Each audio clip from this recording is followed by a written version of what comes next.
नमस्कार दोस्तों, किस अखबार में क्या छपा, क्या छिपा, कौन सी ऐसी जानकारी है, हर रोज की तरह आज भी आपके सामने हूं। जो अखबार का चूंकि विश्लेषण करता हूं, खास एंगल या खास पहलुओं के बारे में पता करता हूं, वो भी आपको हर रोज बताता हूं। और दरअसल हकीकत क्या है।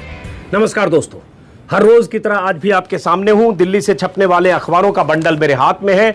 किस अखबार में क्या छपा, क्या छिपा, अखबारों की सुर्खियां क्या है, इन अखबारों की सुर्खियों के पीछे अगर कोई जानकारी मेरे पास होती है वो भी मैं आपसे शेयर करता हूं।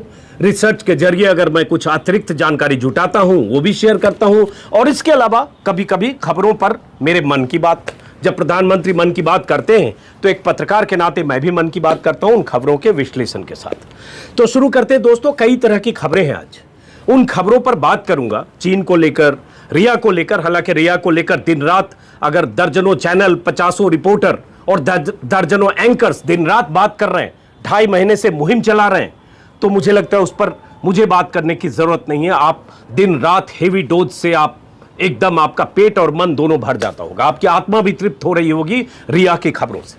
कई चैनलों के एंकर मुंह नोचवा की तरह जिस ढंग से मुंह नोचते हैं गेस्ट का, अतिथियों का, और रिया के मुद्दे पर इस तरह से इस कदर पीछे पड़े हैं कि जब तक रिया जेल नहीं जाएगी, जब तक रिया देश के बड़े ड्रग माफिया के हिस्सेदार के तौर पर उसकी पहचान नहीं बनेगी, तब तक उन्हें संतुष्टि नहीं मिलेगी। कातिल तो घोषित हो चुकी है। तो इन सब खबरों पर और क्या है बात करने से पहले, और मैंने पहले कहा रिया पर मेरे पास कहने को कुछ नहीं है, उसके लिए आपको चैनल देखना होगा। लेकिन जो बात आज शुरुआत जिस खबर से मैं करना चाहता हूं दोस्तों, वो खबर है बीजेपी के एक बड़े नेता, बीजेपी के एक बड़े नेता का लद्दाख दौरा। लद्दाख में स्पेशल फ्रंटियर फोर्स के एक जवान की शहादत के अंतिम संस्कार के मौके पर उनकी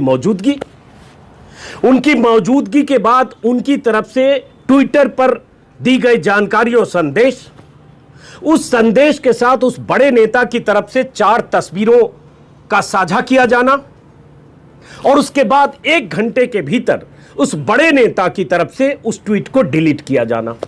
आखिर क्या वजह है? उस बड़े नेता का नाम है राम माधव। ट्विटर पर उनकी तरफ से जो 4 तस्वीरें साझा की गई, वो चारों तस्वीरें मैंने लगा दी है। 1, 2, 3, 4 ये चारों तस्वीरें राम माधव ने अपने ट्वीट के साथ कल साझा की। उन्होंने ट्वीट पर क्या लिखा ये आप देख पा रहे हैं। मौका क्या था? मौका यह था कि स्पेशल फ्रंटियर फोर्स के एक जवान, उनकी शहादत हुई थी, लैंडमाइन की चपेट में आकर उनकी शहादत हुई। उसके बाद पूरे सम्मान के साथ सेना ने उनका अंतिम संस्कार किया। पहली बार स्पेशल फ्रंटियर फोर्स को इस तरह से सार्वजनिक तौर पर सेना ने एक्नॉलेज किया और इस तरह से सम्मान हुआ। पूरे देश ने उनकी तस्वीरें, उनका वीडियो वायरल हुआ और देखा। लेकिन सवाल वो नहीं है, और सवाल यह है कि अगर बीजेपी के इतने बड़े नेता राम माधव जो वहां मौजूद थे, उन्होंने श्रद्धांजलि दी, शहीद की अंतिम विदाई में शामिल हुए, ट्वीट किया, तो 1 घंटे के भीतर उस ट्वीट को डिलीट क्यों किया? इसी पर बात करेंगे, इससे जुड़ी खबर, और स्पेशल फ्रंटियर फोर्स क्या है और इसके पीछे क्या रणनीति है भारत की, और राम माधव की मजबूरी क्या हो गई, समझने की कोशिश करते हैं। हेडलाइन है पहली, जहां से शुरू करता हूं। कई अखबारों में खबर छपी है, लेकिन बाकी जगह खबरें सिर्फ ये छपी है कि कैसे शहादत को सम्मान दिया गया, कैसे अंतिम संस्कार हुआ, कैसे तिब्बत के झंडे के साथ भारतीय तिरंगे में लपेटकर उस शहीद को सम्मानित किया गया या अंतिम संस्कार किया गया। लेकिन सवाल राम माधव के ट्वीट और उनके डिलीट करने का है, और उसके पीछे वजह का है। द टेलीग्राफ की हेडलाइन है, शुरू यहीं से करते हैं, बाकी खबरों पर आते हैं, और खबरें कई हैं, मैं आपको बता चुका हूं। He goes, he tweets, he deletes, ये द टेलीग्राफ की हेडलाइन है। इसको अगर हिंदी में समझे, वो गए, उन्होंने ट्वीट किया और उन्होंने डिलीट किया। ये 3 मतलब है इनके ट्वीट का। जैसे पुराना फ्रेज है, पुरानी कहावत है, वहीं से इंस्पायर है ये हेडलाइन। वो गए, उन्होंने देखा और उन्होंने जीता। लेकिन चलिए अभी फिलहाल इस मुद्दे पर रहते हैं। जो राम माधव ने ट्वीट किया और डिलीट किया, इस खबर में क्या है, द टेलीग्राफ ने जो लिखा है, तिब्बती जवान जो भारत की स्पेशल फ्रंटियर फोर्स के जवान थे, उनकी शहादत के बाद सोमवार को उन्हें सैन्य सम्मान के साथ अंतिम विदाई दी गई। मैं टेलीग्राफ की खबर के हवाले से पढ़ रहा हूं फिलहाल। और अंतिम संस्कार के मौके पर राम माधव ने इसमें हिस्सा लिया, 3-4 तस्वीरें साझा की, लेकिन 1 घंटे के भीतर उन्होंने वो तस्वीरें डिलीट की। ट्विटर पर जो दिख रहा है टाइमलाइन, उसके मुताबिक 9:21 पर राम माधव ने ये तस्वीरें ट्वीट की थी।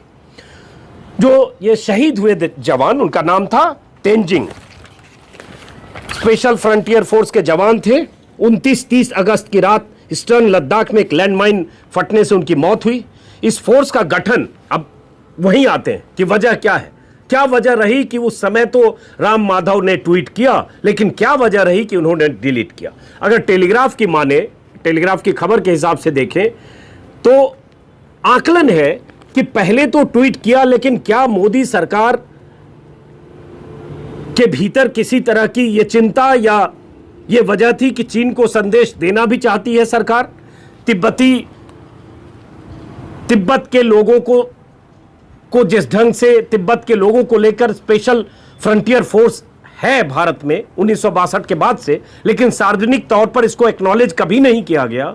ये रॉ के अधीन काम करता है और भारतीय सेना के साथ ऐसे मौकों पर मिलिट्री ऑपरेशन के लिए ऐसे वक्त पर कोऑर्डिनेटेड ढंग से काम करता है। लेकिन सार्वजनिक तौर पर न तो भारत सरकार, न विदेश मंत्रालय, न रक्षा मंत्रालय, न मिलिट्री इनके प्रेजेंस या इनके एग्जिस्टेंस को सार्वजनिक तौर पर स्वीकार नहीं करते। 3500 जवान इसमें।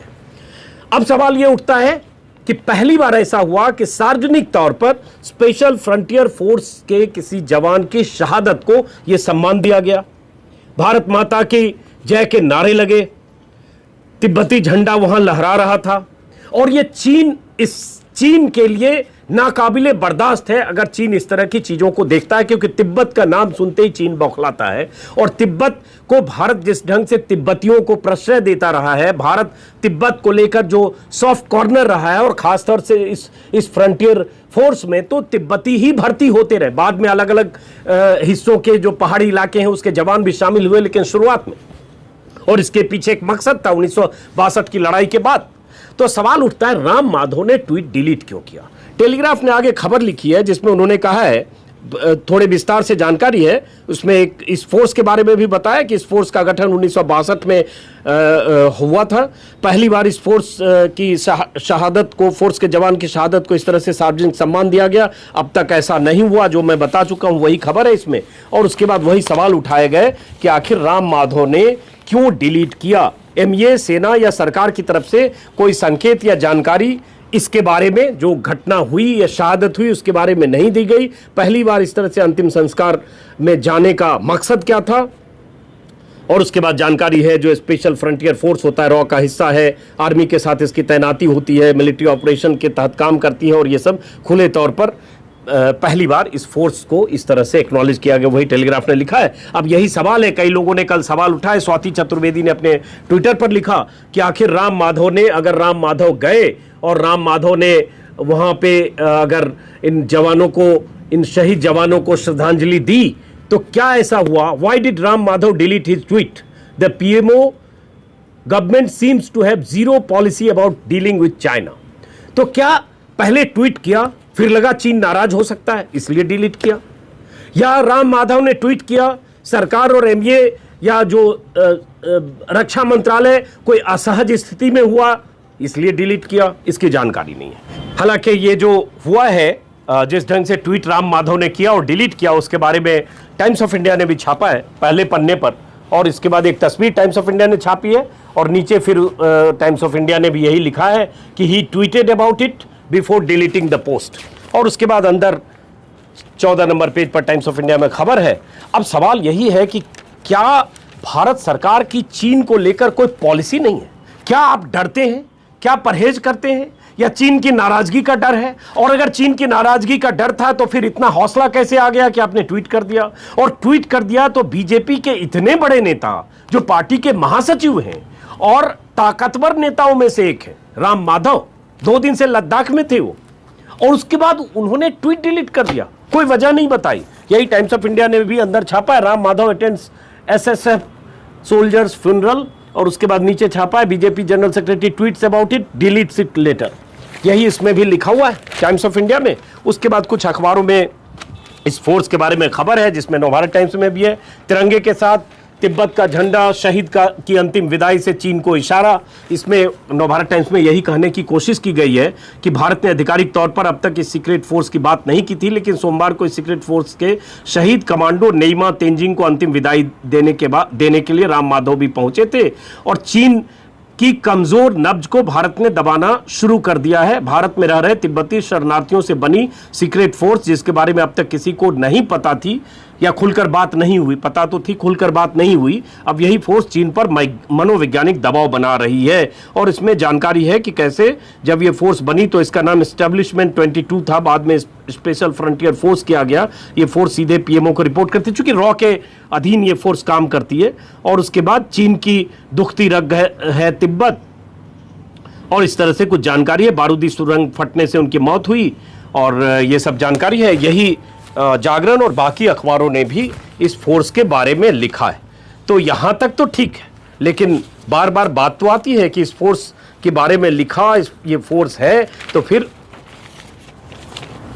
इस फोर्स के शहीद को अगर श्रद्धांजलि देने या अंतिम संस्कार में हिस्सा लेने राम माधव जैसे ताकतवर बीजेपी के नेता पहुंचे, और ये जागरण में भी वही खबर है, तिब्बती कमांडो के अंतिम संस्कार में राम माधव, चीन को संदेश। तो चीन को संदेश देने अगर राम माधव पहुंचे और संदेश दे दिया, ट्वीट कर दिया, 4 फोटो ट्विटर पर डाल दिया, फिर डिलीट कैसे कर दिया? ये संदेश तो उल्टा हो गया। आप पहुंचे संदेश देने कि देखिए तिब्बती शरणार्थियों को लेकर हमने स्पेशल फ्रंटियर फोर्स बनाया और एक्नॉलेज किया, और वो हमारी सेना के साथ लद्दाख में तैनात है। अगर आप ये संदेश देना चाहते थे, जो सार्वजनिक तौर पर भारत सरकार के किसी भी अंग ने आज तक नहीं दिया 1962 से आज तक, तो फिर आज आप देने गए, आपने ट्वीट किया, फिर ट्वीट डिलीट क्यों किया?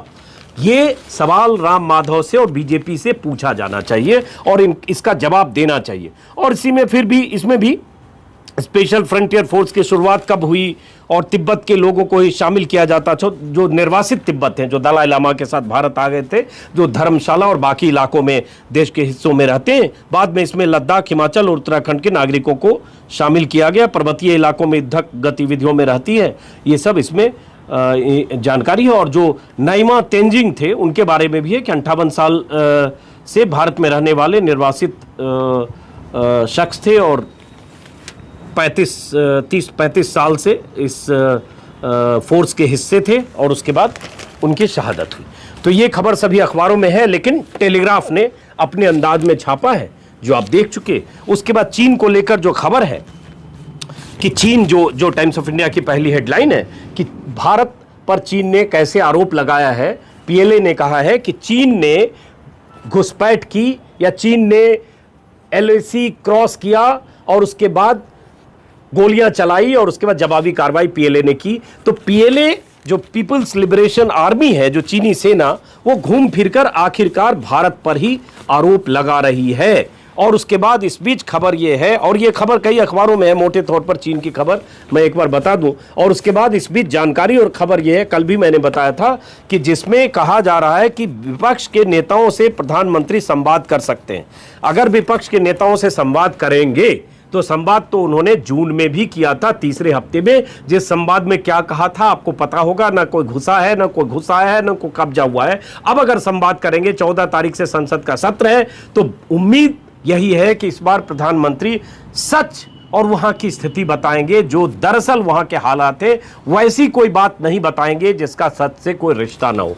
यह खबर जो चीन को लेकर है, अमर उजाला में, और बाकी खबरों पर आता हूं। चीन की नई हिमाकत, अरुणाचल प्रदेश को बताया तिब्बत का हिस्सा। यही चीन ने किया है, पहले घुसपैठ, अतिक्रमण, उसके बाद इस तरह की धौंस और इस तरह के बयान। पीएलए, आपको पता होगा कि अरुणाचल के इलाके में 5 भारतीय नागरिक लापता हुए, जिसके बारे में कहा जाता है कि चीनी सेना ने उन्हें कब्जे में किया या अगवा किया। तो उसके बारे में भारतीय सेना ने पीएलए से पूछा, क्या हमारे 5 नागरिक हिरासत में? तो चीनी विदेश मंत्रालय ने जवाब दिया, हमने कभी अरुणाचल को मान्यता नहीं दी है। तो ये चीन उसकी पुरानी रणनीति है और चीन अपनी हरकतों से बाज नहीं आ रहा है। सवाल उठता है हमारी स्ट्रेटजी क्या होगी। इसी में खबर है भारत चीन के विदेश मंत्री 10 तारीख को मिलेंगे।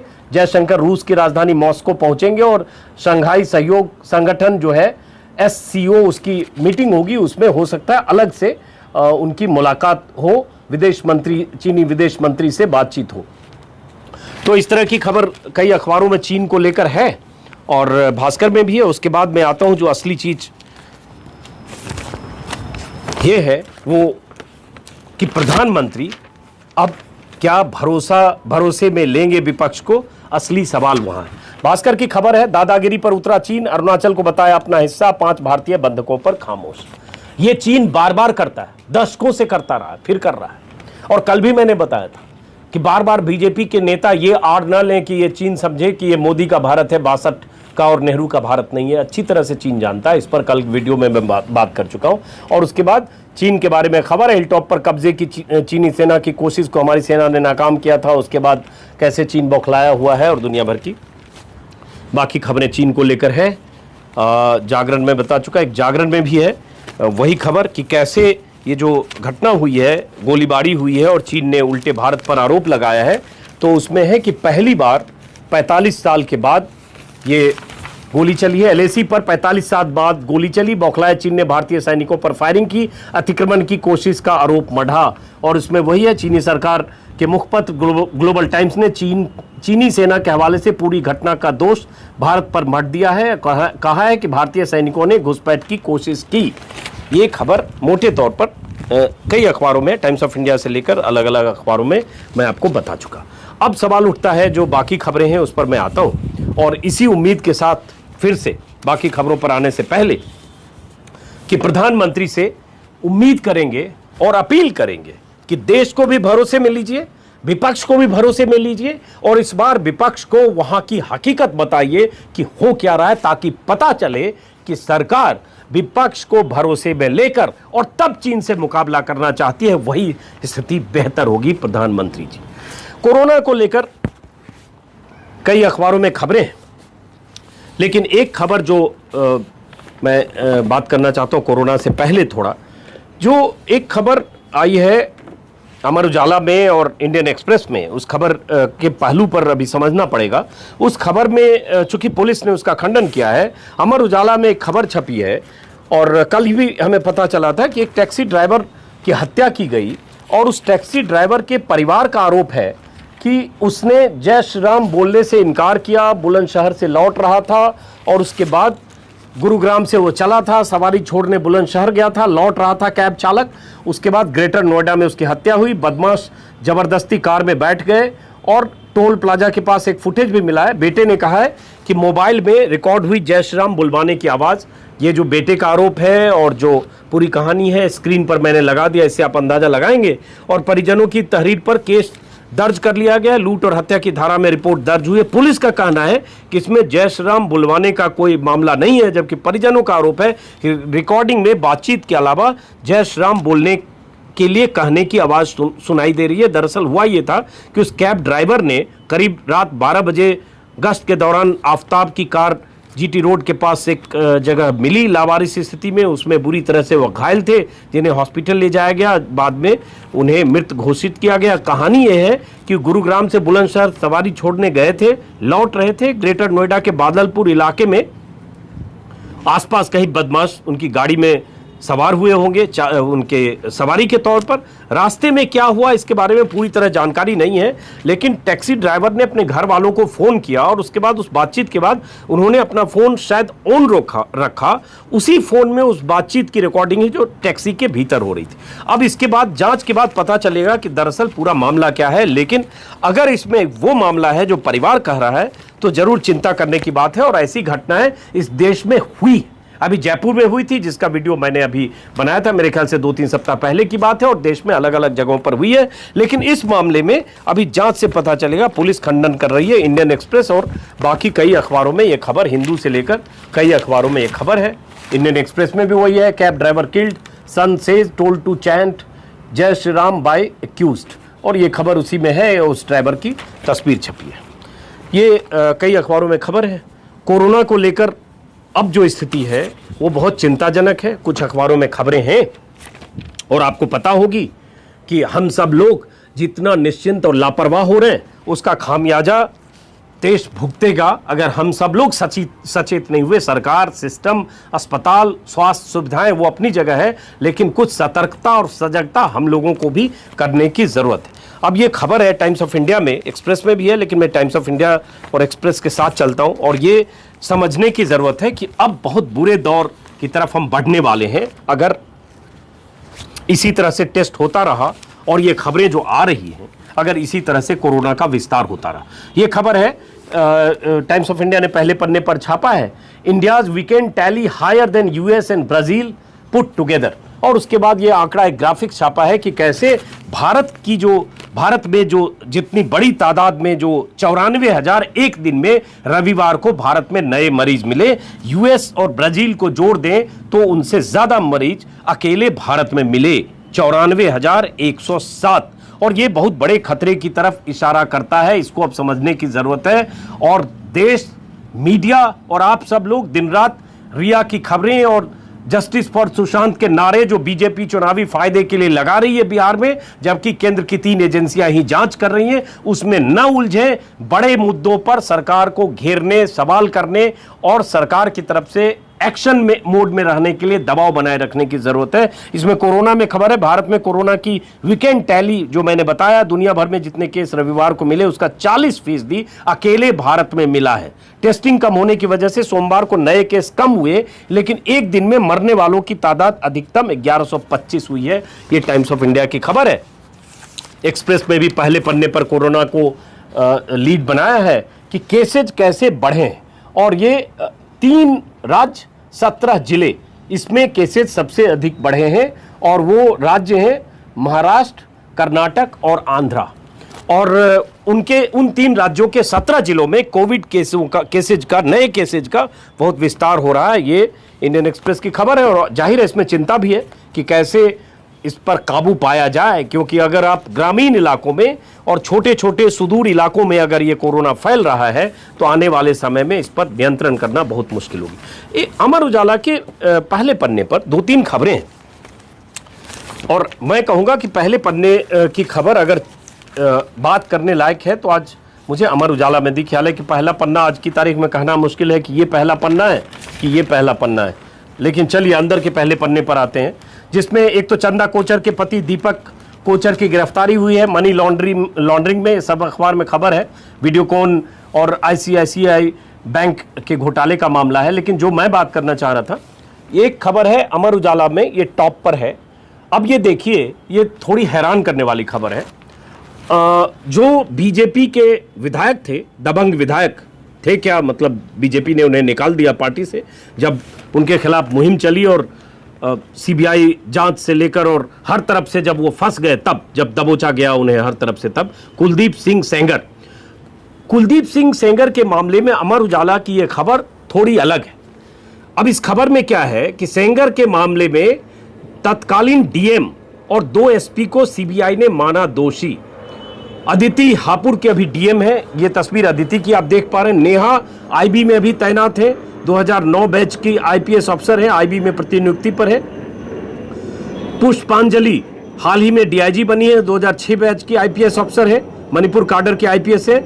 अब इन तीनों महिला अधिकारियों की भूमिका को सीबीआई ने संदिग्ध माना, ये बहुत बड़ी बात है।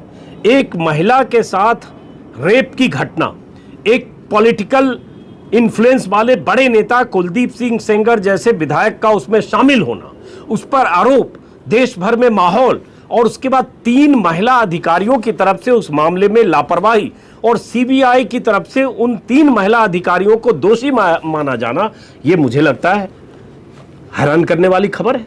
और इसमें खबर यह है कि उन्नाव दुष्कर्म मामले में 3 महिला अफसरों को सीबीआई ने लापरवाही का दोषी मानते हुए विभागीय कार्रवाई की सिफारिश की है। इसमें उन्नाव की डीएम रही आईएएस अफसर अदिति सिंह है, एसपी रही 2 आईपीएस अधिकारी नेहा पांडे और पुष्पांजलि हैं। तत्कालीन अपर पुलिस अधीक्षक अष्टभुजा सिंह के खिलाफ भी कार्रवाई की सिफारिश की गई है। उन्नाव दुष्कर्म मामले में हाईकोर्ट ने 20 दिसंबर को भाजपा विधायक रहे कुलदीप सेंगर को उम्र कैद की सजा सुनाई थी। पुलिस से मिली भगत का भी खुलासा हुआ था। इसी में कहा गया है कि डीएमएसपी ने कभी भी कोई कार्रवाई नहीं की। दुष्कर्म पीड़िता ने विधायक सेंगर के खिलाफ माखी थाने से लेकर डीएमएसपी तक शिकायत की, लेकिन न केस दर्ज हुआ न कार्रवाई हुई। बाद में विधायक के लोगों ने पीड़िता के पिता की पुलिस हिरासत में हत्या कर दी थी। बहुत चर्चित कहानी है, इस पर बहुत बार वीडियो में मैं बात कर चुका हूं। जब मैं TV9 में था उस समय भी जब सीबीआई जांच की बात हुई, जब फैसले की बात हुई, हर मौके पर मैंने इस पर बहुत वीडियो बनाया। लेकिन ये वीडियो खास इसलिए है क्योंकि 3 महिला अधिकारी जो उन्नाव की डीएम रही IAS अफसर अदिति सिंह, SP रही 2 IPS अफसर नेहा पांडे और पुष्पांजलि, इन 3 महिला अधिकारियों पर आरोप लगे हैं जिन्होंने कुलदीप सिंह सेंगर मामले में लापरवाही बरती या मिलीभगत थी, या पीड़िता ने शिकायत की तो न केस दर्ज हुआ न कार्रवाई हुई। तो ये बड़ी बात है। अब सीबीआई की सिफारिश के बाद देखना है कि क्या इन 3 महिला अधिकारियों के खिलाफ, वरिष्ठ अधिकारियों के खिलाफ कोई कार्रवाई होती है, जिसमें 1 IAS है, 2 IPS। ये खबर है अमर उजाला में ही पहले पन्ने पर एक खबर है, मृत निकले वृद्धावस्था पेंशन के 2 लाख लाभार्थी। अब देखिए ये भी यूपी में हुआ है कि 2 लाख ऐसे वृद्धावस्था पेंशन लेने वाले हैं लाभार्थी जिनकी मौत हो चुकी है और उनके नाम से वृद्धावस्था पेंशन लिया जा रहा था या उनके अकाउंट में ट्रांसफर हो रहा था। 11,000 इसमें अपात्र मिले। आपको पता होगा कि अनामिका की खबर यूपी में कुछ दिन पहले आई थी, एक टीचर की, अनामिका के नाम के कई टीचर की, या फर्जी ढंग से कैसे अनामिकाएं या अनामिका के सर्टिफिकेट के नाम पर जो अनामिका ओरिजिनल अनामिका अपने गांव में थी और उनके नाम पर अलग अलग ढंग से कैसे नौकरियां कर रही थी कई अनामिकाएं, या इस तरह से फर्जीवाड़े की खबर आई थी। इसमें भी वही है कि विभागीय रिपोर्ट के मुताबिक 49 लाख लाभार्थियों में से 2 लाख लाभार्थी मृत पाए गए। 11,000 ऐसे लाभार्थी हैं जिन्हें इस योजना में शामिल नहीं किया जा सकता था। अब इसकी जांच हो रही है। अभी ये नहीं कहा जा सकता है कि खाते से रकम निकला या नहीं, क्योंकि जो खाते से रकम निकालेगा उसे स्वयं बैंक जाना होगा। इसलिए अभी ये पता नहीं चल रहा है क्या ATM कार्ड जारी हुआ जिससे लोगों ने निकाल लिया, नहीं निकाल लिया। लेकिन ये खबर तो है कि जो मर गए उनके नाम से 2 लाख अगर पेंशन लिए जा रहे थे, 2 लाख लाभार्थी थे जो इस दुनिया में नहीं हैं, तो मुझे लगता है बहुत बड़ा गड़बड़ घोटाला है और इसमें कहीं न कहीं मिली भगत होगी, तभी ये होगी। उसके बाद बिहार में JDU को लेकर कई अखबारों में खबर है, जो जिस ढंग से चिराग पासवान लगातार बिहार में मोर्चेबंदी कर रहे हैं नीतीश कुमार के खिलाफ, NDA का हिस्सा होते हुए, तो उसी में खबर है अमर उजाला में। अब देखिए कितनी दिलचस्प है। JDU के खिलाफ उम्मीदवार उतारने की तैयारी में लोजपा, और चिराग पासवान 143 सीटों पर उम्मीदवारों की सूची बना रहे। 143 सीट पर चिराग पासवान, बीजेपी भी है, JDU भी है, तो जाहिर है चिराग पासवान ये कर रहे हैं, उसके पीछे कहीं से ताकत मिल रही। बहुत सारे लोग कह रहे हैं बीजेपी का खेल है, ये गेम प्लान बीजेपी का है, बीजेपी के नेताओं से उनकी मुलाकातें, बातें हो रही है और जानबूझकर नीतीश कुमार को परेशान करने के लिए, थोड़ा कॉर्नर करने के लिए, या नीतीश कुमार की सीटें कम हो जाएं। क्योंकि बिहार में अब सारा खेल यह है कि ज़्यादा सीटें कौन लड़ेगा, ज़्यादा सीटें कौन जीतेगा। और गेम प्लान कहीं हो सकता है कि नीतीश की सीटें कम हुई तो चुनाव के बाद नीतीश को किनारे किया जाए, ऐसी कोई तस्वीर बनती है क्या? चिराग उस गेम प्लान का हिस्सा हैं और तभी वो पिछली बार चिराग जितनी सीटों पर चिराग की पार्टी लड़ी थी और जीती थी, और आज सारा हिसाब किताब एक बार अगर वो करना चाहते हैं, और उसके बाद उन्होंने, चिराग पासवान ने कहा है कि 143 सीटों पर उनके उम्मीदवार तैयार हैं चुनाव लड़ने के लिए। और बीजेपी नेताओं से बातचीत में या बीजेपी नेताओं के हवाले से चिराग पासवान की तरफ से जो खबरें आ रही है कि चिराग पासवान बीजेपी नेताओं को समझाने बुझाने की कोशिश कर रहे हैं कि बाकी बीजेपी जहां चुनाव लड़ेगी वहां चिराग के कैंडिडेट नहीं होंगे, लेकिन जहां बीजेपी नहीं होगी, जहां JDU होगी, जनता दल यूनाइटेड के उम्मीदवार होंगे, हर सीट पर चिराग पासवान अपने उम्मीदवार खड़े करेंगे, क्योंकि उनका मकसद है कि किसी ढंग से उनके उम्मीदवारों की तादाद बढ़े। उसी में ये खबर मोटे तौर पर चिराग पासवान वाली हर अखबार में खबर छपी है कि कैसे कैसे लोजपा अब तक 119 सीटों के लिए प्रत्याशियों की बात कर रही थी, अब 143 सीट पर आ गई है और उसके बाद उनके बारे में जानकारी है। तो ये खबर है। उसके बाद यूपी को लेकर आपको पता होगा कि यूपी में भीड़ के सामने पुलिस ने जिस ढंग से हालांकि वो कातिल था, लेकिन फिर भी भीड़ के हाथों इस तरह से हत्या जिस ढंग से हुई है, लिंचिंग करके मार डाला, ये कानून को अपने हाथ में लेने का सवाल है और ये पुलिस की मौजूदगी में हुआ है। पुलिस के हाथों भीड़ ने आरोपी को छीना और सामने ही मार डाला। यूपी के कुशीनगर में घटना हुई। अब ये सवाल व्यवस्था पर ज़रूर है कि इस तरह से कैसे ये ऐसी घटनाएं हो रही हैं। उसके बाद एक अच्छी खबर है, अगर देखें तो सकारात्मक खबर है। हम बना सकेंगे आवाज़ से 6 गुना स्पीड वाली मिसाइल, और पहली मिसाइल 5 साल में मिलने का अनुमान। DRDO 5 साल में 12,000 किलोमीटर घंटे की रफ्तार से मार करने वाली हाइपरसोनिक क्रूज मिसाइल तैयार कर लेगा। ये एक सकारात्मक खबर है भारतीय वैज्ञानिकों के लिए और DRDO के लिए, और दुनिया में चौथा देश भारत बन गया है जिसने खुद की हाइपरसोनिक तकनीक ईजाद की है। तो सकारात्मक खबर है, इस पर खुश होना चाहिए। ये खबर है। उसके बाद फेसबुक की आर्थिक नाकेबंदी को लेकर एक खबर है, और उसके बाद एक भास्कर में खबर है। चूंकि आप बार बार कोरोना के दौर, बुरा हाल, भारत का बुरा हाल, बेरोजगारी और अलग अलग सेक्टर की बर्बादी तबाही की बात करते हैं, तो एक खबर है भास्कर में। पहली तिमाही में 66% से ज़्यादा गिरा हैंडीक्राफ्ट निर्यात, घरेलू मांग भी नदारद। और उसके बाद किस किस सेक्टर में निर्यातकों का बुरा हाल है। 70 लाख कारीगरों के आजीविका संकट में है, उस पर एक स्टोरी है। श्रीनगर, जयपुर और नई दिल्ली से प्रमोद शर्मा, मुदस्सिर कुल्लू, इन लोगों ने लिखा है कि कैसे निर्यातकों और कारीगरों की हालत खराब है, और अलग अलग सेक्टर में, हर सेक्टर में बेसिकली जो हैंडीक्राफ्ट के हर सेक्टर है, हर सेक्टर में उनके निर्यात में गिरावट गिरी है, जो गिरावट 70% तक है। ये तो होना ही था। अब इसके लिए सरकार की नीतियां कितनी जिम्मेदार है और कोरोना कितनी जिम्मेदार है, ये भी आने वाले वक्त में इसका विश्लेषण होता रहता है। हालांकि जो मोदी समर्थक लोग हैं वो किसी भी सूरत में इसको मानने, समझने और इसका आकलन को तैयार नहीं होते। एक भास्कर में स्पेशल रिपोर्ट भी है, मैं देख रहा था कि ड्रग माफिया बोले खरीदने की हिम्मत हो तो पूरा ट्रक दे दूंगा। ये भास्कर ने एक स्टोरी की है। भास्कर टीम ने 70 जगहों से खरीदी नशे की गोलियां। राजस्थान में नशे की सबसे लंबी पड़ताल, 4 जिले, 28 दिन, और नशे के कारोबार को लेकर भास्कर के रिपोर्टर्स ने काम किया, जिसमें पता चला कि वहाँ कैसे कोरोना काल में भी नशीली दवाओं का कारोबार कैसे हो रहा है, और होम डिलीवरी करने को भी तैयार हैं। ट्रक पर आप जितना चाहो उतना माल सप्लाई को तैयार हैं, और वहाँ पुड़िया की जांच मुंबई में हो रही है, और यहाँ ट्रक पर माल सप्लाई करने को तैयार हैं। जब लॉकडाउन था तब भी नशा धड़ल्ले से बिक रहा था। भास्कर ने गंगानगर, हनुमानगढ़, झुंझुनू और बीकानेर में 28 दिनों तक नशे की पड़ताल की, कारोबार की। ये भास्कर की खबर है। उसके बाद सेंगर वाली मैंने आपको बता दी है। उसके बाद एक और खबर है,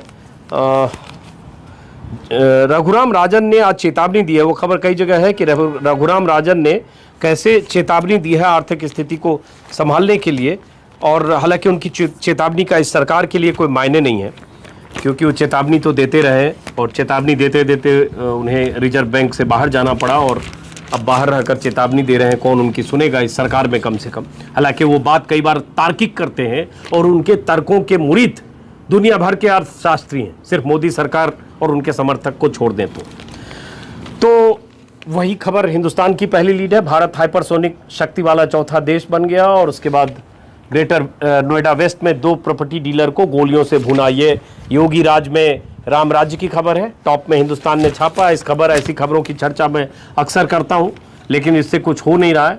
घटनाएं वैसे ही हो रही है। एक खबर जो आप लोगों के इंटरेस्ट की है दैनिक हिंदुस्तान के अंदर के पन्ने में, हालांकि इस खबर को मुझे समझना पड़ेगा, अभी बहुत थोड़ा अध्ययन मैं करना चाहता हूं।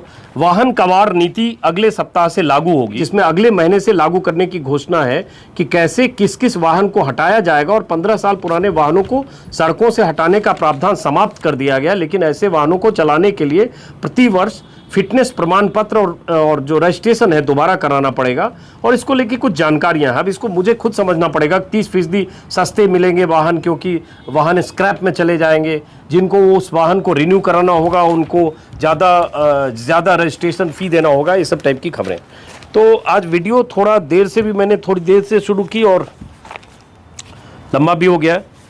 एक्सप्रेस की भी वही खबर है, चाइना को लेकर सीरियस सिचुएशन जयशंकर कह रहे हैं। ये हर समय जयशंकर कह रहे हैं सीरियस सिचुएशन है, तो सीरियस तो है ही, गंभीर है, इसमें कोई शक नहीं। बट इस गंभीर सिचुएशन को, गंभीर हालात को से निपटेंगे कैसे, ये कौन बताएगा? ये तो सरकार का काम है। और सबसे ज़रूरी बात कि उसमें विपक्ष को भरोसा में लेने की बात। इस वीडियो को दोस्तों यही खत्म करते हैं। थोड़ा वक्त ज़्यादा ले लिया मैंने, क्योंकि शुरुआत मैंने देर से की। फिर मुलाकात होगी किसी और वीडियो में। अगर आपने सब्सक्राइब नहीं किया मेरे वीडियो को तो सब्सक्राइब करेंगे ताकि मेरी बात ज़्यादा से ज़्यादा लोगों तक पहुँचे। नमस्कार। नमस्कार दोस्त, किस अखबार में क्या छपा, क्या छिपा, कौन सी ऐसी जानकारी है, हर रोज की तरह आज भी आपके सामने हूं। जो अखबार का चूंकि विश्लेषण करता हूं, खास एंगल या खास पहलुओं के बारे में पता करता हूं, वो भी आपको हर रोज बताता हूं। और दरअसल हकीकत क्या है।